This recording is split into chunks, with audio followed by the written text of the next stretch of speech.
Hi நண்பா, இந்த ஒரு வீடியோவில் சட்டமன்ற தேர்தலுக்கு பின் தற்பொழுது ஒரு புதிய ஆய்வு பாத்தீங்கன்னா எடுத்திருக்கிறாங்க. இந்த ஒரு ஆய்வு முடிவு அதிமுக மற்றும் திமுகவினர் இடையே பெரும் அதிர்ச்சி ஏற்படுத்தியிருக்குது. அதாவது தாவேகா தலைவர் விஜய் அவர்கள் ஒவ்வொரு வீட்டிலும் தாவேகாவிற்கு ஒவ்வொரு ஓட்டு பாத்தீங்கன்னா உறுதி அப்படின்னு சொல்லியிருந்தாங்க.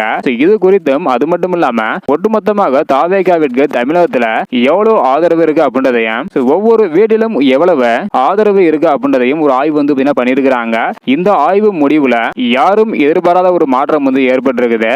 இதையெல்லாம் முழுமையாக வீடியோ கிளிப்பை டீட்டெயிலாக பார்த்துடலாம். அதுக்கு முன்னாடி நடந்து முடிந்த சட்டமன்ற தேர்தலில் நீங்க யாருக்கு ஓட் பண்ணிருக்கீங்க அப்படின்றதையும் இந்த ஒரு தேர்தலில் யாரு வெற்றி பெற வாய்ப்பு இருக்கு, அதிமுக திமுக மற்றும் தாவேகா எத்தனை தொகுதிகளில் வெற்றி பெற வாய்ப்பு இருக்கு அப்படின்றதையும் மறக்காம கமெண்ட் பண்ணுங்க. ஓகே அன்பா, வாங்க இன்னைக்கான வீடியோக்குள்ள பார்க்கலாம். ஓகே அன்பா, புதிதாக இந்த ஒரு தேர்தலில் போட்டியிட்ட தாவேகாவிற்கு ஒவ்வொரு வீட்டிலும் ஆதரவு இருக்கு அப்படின்றது எல்லாருக்குமே தெரியும். ஒரு ஓட்டு உறுதி அப்படின்றது பாத்தீங்கன்னா கண்டிப்பாக எல்லாருக்குமே தெரியும். இப்படிப்பட்ட சூழ்நிலையில சற்று முன் எடுக்கப்பட்ட ஒரு ஆய்வுல ஒவ்வொரு வீட்டிலையும் தாவேகாவிற்கு குறைந்தது 3 ஓட்டுகள் உறுதியாக இருக்கு அப்படின்றத பாத்தீங்கன்னா உறுதி பண்ணியிருக்கிறாங்க. அது மட்டும் இல்லாம 18 வயது முதல் 30 வயதுடைய இளைஞர்கள் மற்றும் பெண்களின் வாக்குகள் ஒட்டுமொத்தமாக தமிழக வெற்றி கழகத்தின் பக்கம் சாய்ந்திருப்பதாக அந்த ஒரு ஆய்வின் முடிவுல சொல்லியிருக்கிறாங்க.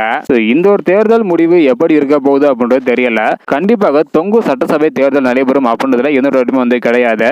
வெயிட் பண்ணி பார்க்கலாம் என்பா. தாவேகாவிற்கு ஒவ்வொரு வீட்டிலையும் குறைந்தது 3 ஓட்டுகள் உறுதி அப்படின்ற சொல்லியிருக்கிறாங்க. இதை பத்தி உங்களுடைய கருத்து என்ன? தாவேகா வெற்றி பெற வாய்ப்பு இருக்கா இல்ல அப்படின்றதையும் மறக்காம கமெண்ட் பண்ணுங்க. வருகின்ற மே 4ஆம் தேதி தேர்தல் முடிவுகள் வெளியாக போகுது. நீங்க எவ்வளவு ஈகரா வெயிட் பண்றீங்க அப்படின்றத மறக்காம கமெண்ட் பண்ணுங்க. தேங்க்யூ.